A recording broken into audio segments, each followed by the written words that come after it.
खबरें फटाफट अंदाज में। एक बार फिर राहुल गांधी ने ट्वीट के जरिए पीएम मोदी पर हमला बोला है। राहुल गांधी ने ट्वीट कर पीएम मोदी पर निशाना साधा और लिखा, मोदी देश को बर्बाद कर रहे हैं।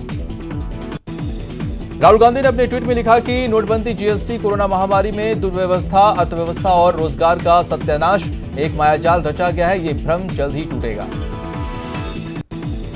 सुप्रीम कोर्ट में रिया की याचिका के खिलाफ कैविएट दाखिल की गई। सुशांत के पिता ने सुप्रीम कोर्ट में कैविएट दाखिल की है।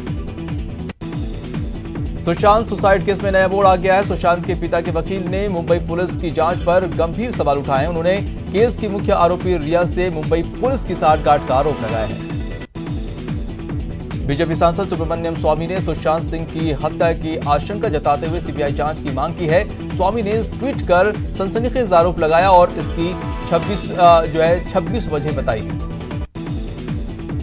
स्वामी के मुताबिक सुशांत के रूप में मिले एंटी डिप्रेशन ड्रग्स को वहां जानबूझकर प्लांट किया गया हो सकता है और उन्होंने फंदा बनाने के लिए इस्तेमाल किए गए कपड़े पर भी सवाल खड़े किए हैं।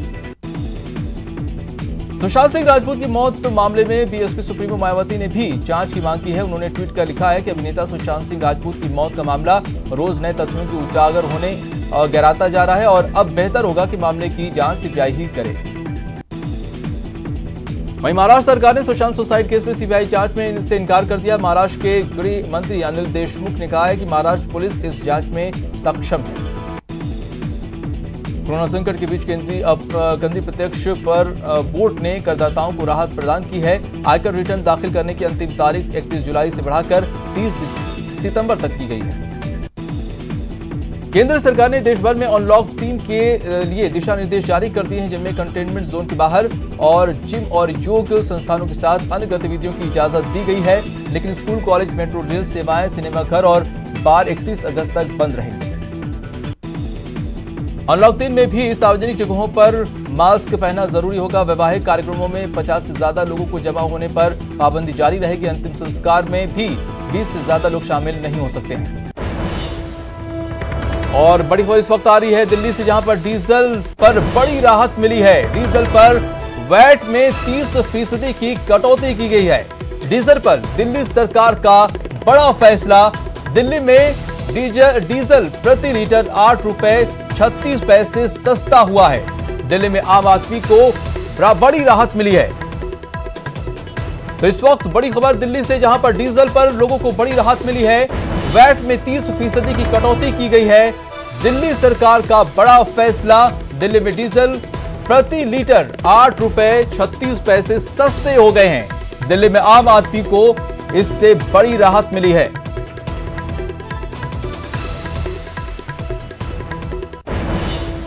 स्वागत है, कुछ और अहम खबरें फटाफट अंदाज में देखते हैं।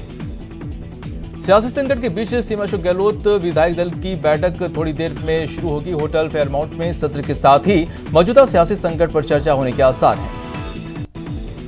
स्पीकर सीपी जोशी ने सुप्रीम कोर्ट में नई याचिका दाखिल की है, जिसमें हाईकोर्ट के उस आदेश को चुनौती दी गई जिसमें स्पीकर को सचिन पायलट समेत 19 विधायकों की अयोग्यता पर फैसला लेने पर रोक लगाई गई थी। बीएसपी विधायकों के विलय मामले में आज हाईकोर्ट में सुनवाई होगी। बीजेपी विधायक मदन दिलावर की याचिका पर जस्टिस महेंद्र गोयल इस मामले की सुनवाई करेंगे। विधानसभा सत्र बुलाए जाने को लेकर बीते कुछ दिनों से राज्यपाल और सीएम अशोक गहलोत में जंग जारी थी। सीएम अशोक गहलोत जहां सत्र बुलाने पर अड़े हुए थे, वहीं राज्यपाल ने 3 बार प्रस्ताव की फाइल लौटाई थी। राज्यपाल कलराज मिश्र ने 14 अगस्त से विधानसभा सत्र को मंजूरी दे दी है। गहलोत कैबिनेट ने चौथी बार राजभवन को सत्र का प्रस्ताव भेजा था। गवर्नर ने सत्र के दौरान कोविड-19 के बचाव के लिए जरूरी दिशा निर्देशों के पालन की बात कही है। बीजेपी प्रदेश अध्यक्ष सतीश पूनिया ने राज्यपाल के खिलाफ कांग्रेस की ओर से की जा रही टिप्पणी को लेकर तीखी प्रतिक्रिया दी है। पूनिया ने कहा कि कांग्रेस राज्यपाल के पद और गरिमा पर हमले कर रही है, जो चिंताजनक है। प्रदेश में मचे सियासी घमासान और कांग्रेस की ओर से राज्यपाल और किए जा रहे हमले को लेकर उपनेता प्रतिपक्ष ने कड़ी प्रतिक्रिया दी है। उपनेता प्रतिपक्ष राजेंद्र राठौर ने कहा कि राज्यपाल के खिलाफ की जा रही ओछी बयानबाजी दुर्भाग्यपूर्ण है। गोविंद सिंह डोटासरा ने ट्वीट के जरिए सचिन पायलट पर तंज कसा है। नए पीसीसी चीफ ने ट्वीट कर लिखा कि उम्मीद है कि आप भाजपा और खट्टर सरकार की मेहमान नवाजी छोड़कर कार्यकर्ताओं के मान सम्मान के लिए सरकार के साथ खड़े होंगे। आरटीए ऑनलाइन लॉटरी का समय बदल गया है। अब 3:30 बजे लॉटरी निकाली जाएगी। शिक्षा मंत्री गोविंद सिंह डोटासरा लॉटरी निकालेंगे। राजस्थान में कोरोना संक्रमण से मरने वालों की कुल संख्या 663 हो गई है। वहीं संक्रमितों के आंकड़े 40,145 के पार हो गए हैं। बीते 24 घंटे में कोरोना के 365 नए केस सामने आए हैं, जबकि 10 लोगों की मौत हुई है। वहीं इलाज के बाद 27,000 से ज्यादा मरीज डिस्चार्ज होकर घर लौट चुके हैं। अलवर में बढ़ते कोरोना संक्रमण को देखते हुए आज से डीएम ने 2 सप्ताह का लॉकडाउन लगा दिया है। करीब 30 जगहों पर पुलिस ने बैरिकेड्स लगाकर 400 से ज्यादा पुलिसकर्मी लगाए हैं। ईद और रक्षाबंधन तक मिठाई की दुकान और पतंग की दुकान भी 4 घंटे खुल सकेंगे। इसके अलावा सरकारी दफ्तरों में 1/3 कर्मचारी ही काम करेंगे। शराब के ठेके भी बंद रहेंगे। रोडवेज बस स्टैंड से बसों का संचालन भी नहीं होगा। चिकित्सा मंत्री डॉक्टर रघु शर्मा ने प्लाज्मा थेरेपी को कोरोना को हराने के लिए कारगर बताया। उनके मुताबिक गंभीर कोरोना रोगियों को प्लाज्मा की जरूरत होती है।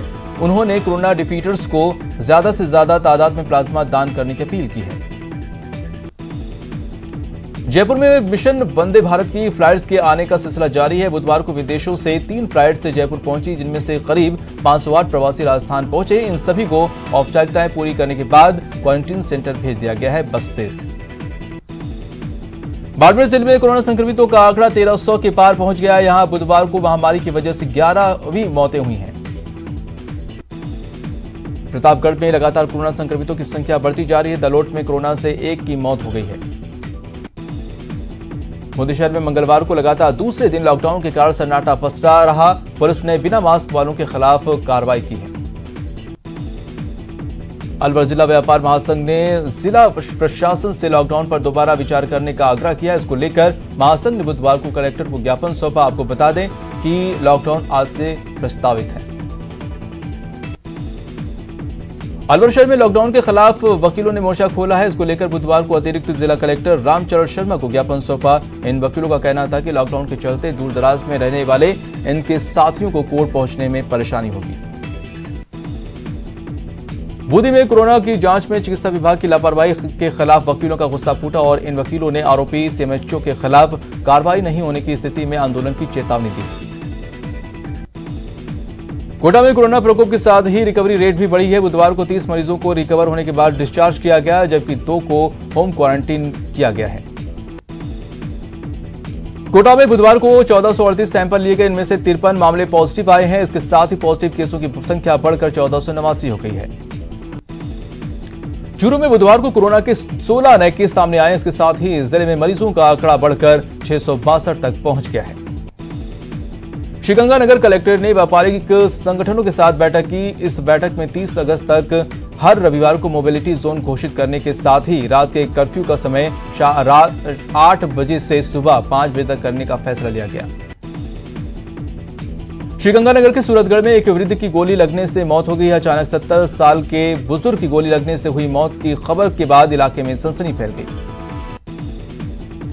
चूरू से रिश्ते को शर्मसार करने वाली खबर सामने आई है। यहां एक देवर ने ही भाभी को हवस का शिकार बना लिया और अश्लील फोटो वायरल करने की धमकी दे रहा है। पीड़िता ने मामला दर्ज करवा दिया है। कोटा में यूआईटी प्रशासन ने बड़ी कार्रवाई को अंजाम दिया है। कार्रवाई के दौरान प्रशासन ने करीब 8 करोड़ की बेशकीमती जमीन को अतिक्रमण मुक्त किया। बारा के अंता में एक महिला रोड के किनारे अपने 5 मासूमों के साथ बेसुध हालत में मिली। पीड़िता के मुताबिक 12 दिन पहले पति की मौत हो गई, जिसके बाद ससुराल वाले प्रताड़ित कर रहे हैं। जयपुर के जगतपुरा में निजी स्कूल की बिल्डिंग के सामने अभिभावकों ने जमकर प्रदर्शन किया। फीस वसूली के खिलाफ अभिभावक प्रदर्शन कर रहे हैं। बुधवार को जयपुर में बच्ची का अपहरण कर रेप करने के मामले में कार्रवाई नहीं होने से परिजनों ने हरमाड़ा थाने का घेराव किया। चूरू के बिदासर में राशन डीलर के खिलाफ ग्रामीणों का गुस्सा फूट पड़ा। ग्रामीणों ने राशन डीलर पर अनियमितता का आरोप लगाया है। जनवादी नौजवान सभा ने बिजली बिल माफ करने की मांग की है और इन लोगों ने हनुमानगढ़ जंक्शन में एसई कार्यालय का घेराव किया और राज्य सरकार के खिलाफ जमकर नारेबाजी की। झुंझुनू के किसानों ने कलेक्टर पर प्रदर्शन कर प्रशासन पर भ्रष्टाचार का आरोप लगाया और कलेक्टर को ज्ञापन सौंपा है। श्रीगंगानगर में बिरधरवाल हेड पर कन्वर्सीन नहर परियोजना से जुड़े किसान धरने पर बैठे हैं। सिंचाई की पानी की मांग को लेकर धरना किया जा रहा है। शुरू में कोरोना की चेन तोड़ने शुरू किए गए मिशन लीसा में कार्यरत एएनएम और आशाओं ने विरोध किया है। उन्होंने लीसा ऐप डाउनलोड करने का विरोध किया है। झालावाड़ के सभी निजी स्कूल संचालकों ने मिनी सचिवालय में जिला कलेक्टर परिसर में प्रदर्शन किया और राज्य सरकार द्वारा लागू आदेशों के खिलाफ जमकर नारेबाजी की। भारतीय मजदूर संघ जिला मंत्री के नेतृत्व में 5 सूत्री मांगों को लेकर प्रधानमंत्री के नाम जिला कलेक्टर को ज्ञापन सौंपा। झुंझुनू के रोड नंबर 2 से नगर परिषद की टीम ने अतिक्रमण हटाया गया और कई सामान भी जब्त किए हैं। उदयपुर के रानी रोड पर असामाजिक तत्वों ने सांप्रदायिक सौहार्द बिगाड़ने की कोशिश की, जिसको लेकर एबीवीपी ने शांति और सौहार्द बनाए रखने के लिए कलेक्टर को ज्ञापन सौंपा।